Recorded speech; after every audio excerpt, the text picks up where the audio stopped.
Hello friends, welcome to my channel. दोस्तों, अगर आप ये वीडियो देख रहे हैं तो इसका मतलब है कि आपको सिविल के बारे में थोड़ी बहुत नॉलेज ज़रूर है और आप उसको इम्प्रूव करना चाहते हैं। तो दोस्तों, आज की वीडियो में मैं आपको बताऊंगा कि सिविल क्या है, जिन लोगों को लोन लेना है या वो लोन लेना चाहते हैं उनके लिए सिविल कितना ज़्यादा इंपॉर्टेंट है, जिन लोगों ने लोन ले लिया है वो अपने सिविल को कैसे इम्प्रूव कर सकते हैं, और जो लोगों का लोन डिफ़ॉल्ट हो चुका है, जो लोन डिफ़ॉल्टर है, जिन लोगों का क्रेडिट स्कोर खराब हो चुका है, वो लोग अपने सिविल को कैसे इम्प्रूव कर सकते हैं। तो चलिए दोस्तों, स्टार्ट करते हैं। दोस्तों, स्टार्ट करने से पहले मैं बोलना चाहूँगा, अगर आप मेरे चैनल पर नए हैं तो प्लीज़ मेरे चैनल को सब्सक्राइब कीजिए, मेरी वीडियो को लाइक कीजिए। चलिए दोस्तों, स्टार्ट करते हैं। Thank you.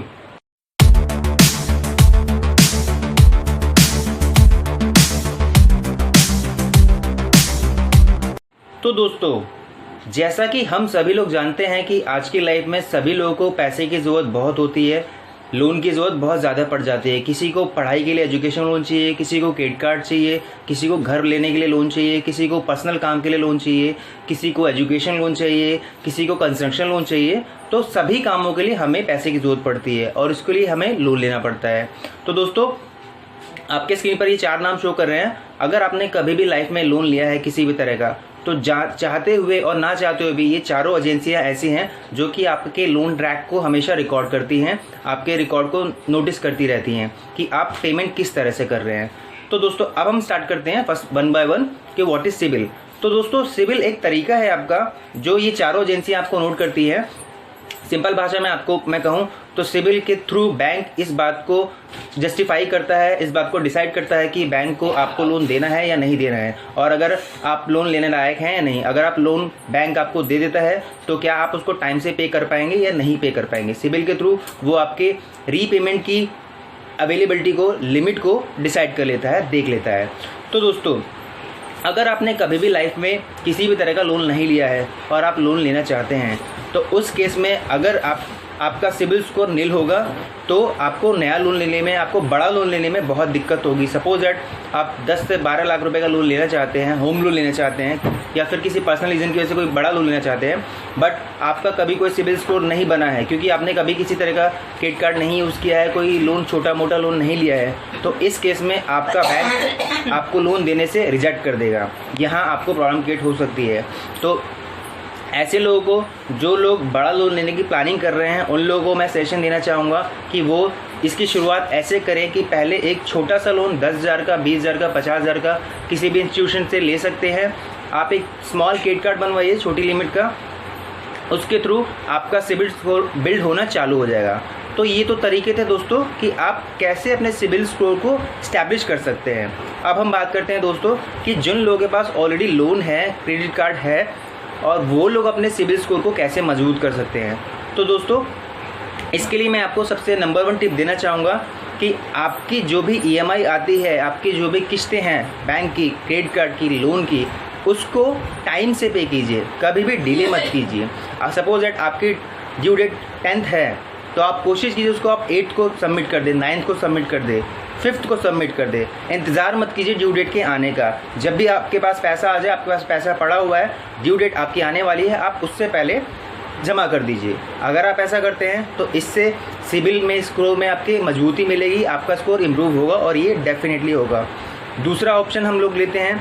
दूसरी टिप्स दोस्तों ये है कि जब भी आपके क्रेडिट कार्ड का बिल आता है तो कभी भी आप मिनिमम अमाउंट मत पे कीजिए, हमेशा फुल अमाउंट पे कीजिए। अगर आपके क्रेडिट कार्ड के स्टेटमेंट में लिमिट, आपकी जो पेमेंट ड्यू आई है 5,000 की है, तो आप 5,000 ही पे कीजिए, उसको मिनिमम अमाउंट 1,000 2,000 मत पे कीजिए। अगर आप फुल अमाउंट पे करते हैं तो इससे आपके क्रेडिट स्कोर में पॉजिटिव इम्पैक्ट आता है, आपके इम्प्रूव होने के सिविल चांसेस ज़्यादा बढ़ जाते हैं। सेकेंड है आपका दोस्तों कि अगर आपके पास कोई भी क्रेडिट कार्ड है तो आप उसको 100% लिमिट मत खर्च कीजिए। पॉसिबल है तो उसको अप टू 30% तक ही यूज़ कीजिए, बाकी लिमिट आप रहने दीजिए। क्योंकि इसको हम लोग एक एग्जांपल के तौर पे ले लेते हैं। अगर आप को घर में पॉकेट मनी मिलती है, आपको पॉकेट मनी 500 रुपये मिलती है और आप हर महीने 500 रुपये खर्च कर देते हैं, तो ये आपके पेरेंट्स के ऊपर इसका इम्पैक्ट अच्छा नहीं जाएगा। उनको साफ साफ पता चल जाएगा कि आप बहुत खर्चीले हैं। इसी तरीके से अगर आपकी क्रेडिट लिमिट 1 लाख की है और आप हर महीने 1,90,000 रुपये खर्च कर देते हैं, तो ये सिविल इंस्टीट्यूशन को इस बात की रिपोर्ट जाएगी, खबर जाएगी, आप बहुत खर्चीले इंसान हैं, आप खर्चा ज़रूरत से ज़्यादा करते हैं। तो आप अगर पॉसिबल है तो 50% तक ही खर्च कीजिए अपने क्रेडिट लिमिट का। अगर आप ऐसा करते हैं तो आपके सिबिल इंप्रूव होने के चांसेस बहुत ज़्यादा बड़े रहेंगे, बनते रहेंगे। इसके अलावा अगर आपके पास कोई कार्ड है, बेसिकली पहले से एक कार्ड है, तो आप बार बार कभी किसी अदर बैंक के क्रेडिट कार्ड के लिए एक साथ लोन के लिए अप्लाई मत कीजिए, क्योंकि दोस्तों आप जितनी बार लोन के लिए अप्लाई करते हैं, क्रेडिट कार्ड के लिए अप्लाई करते हैं, ये सिबिल में रिकॉर्ड होता रहता है और हर बार किए गए अप्लाई के लिए आपका 1 पॉइंट माइनस होता है सिबिल में। तो अगर आपने महीने में 2 बार 3 बार कर दिया इस चीज़ को, तो उनके पास ये रिपोर्ट जाएगी कि आपको पैसों की बहुत सख्त ज़रूरत है, आप कर्जे पर ही डिपेंड रहने की कोशिश करते हैं, डिपेंड रहते हैं। तो ये पॉजिटिव इम्पैक्ट नहीं है आपके लिए, इससे भी आपका स्कोर नेगेटिव में जाता है, आपको प्रॉब्लम क्रिएट होती है।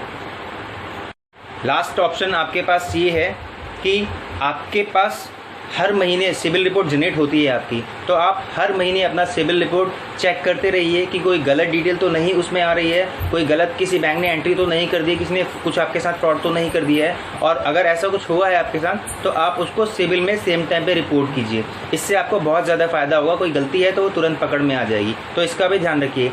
अगर आपको फ्री में सिबिल चेक करना है तो आप पैसाबाजार.com पर जाकर सिबिल चेक कर सकते हैं। ये लास्ट ऑप्शन है आपके लिए, जिससे ये आपका इम्प्रूव हो सकता है सिबिल बहुत तेज़ी में।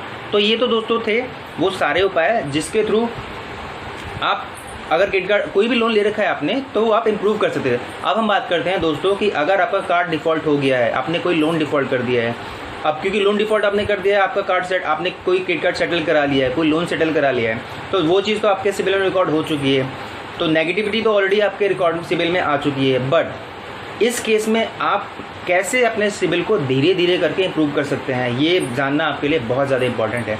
तो दोस्तों इसके लिए सबसे सीधा और सिंपल उपाय ये है कि आप किसी भी तरह से, किसी भी प्राइवेट इंस्टीट्यूशन से, भले ही आपको हाई इंटरेस्ट रेट पे लोन लेना पड़े, आप एक छोटा मोटा लोन ले लीजिए 50,000 का, 40,000 का, 30,000 का, और उसकी EMI टाइम से पे करना चालू कीजिए। आप ऐसा करेंगे आपका सिबिल धीरे धीरे स्लोली इम्प्रूव होगा।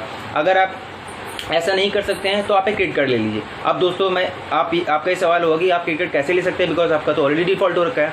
तो दोस्तों ज़्यादातर बैंक ऐसे हैं जो कि अगर आप उनसे FD करवाते हैं तो वो FD के बिहाफ पर आपको कुछ लिमिट का क्रेडिट कार्ड आपको अवेल कर देते हैं। सपोज अगर आपने 50,000 की बैंक से FD करा ली तो आपको 30,000 रुपये तक की लिमिट का क्रेडिट कार्ड मिल जाएगा।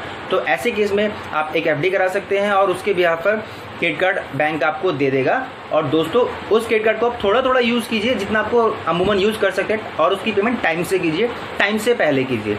आप दोस्तों इस चीज़ को करेंगे तो आपका क्रेडिट स्कोर धीरे धीरे इम्प्रूव होना चालू हो जाएगा।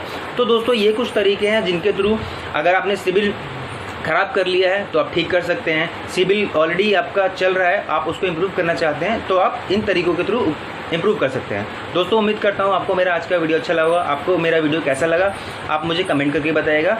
आज के लिए बस इतना ही दोस्तों, thank you so much, bye bye.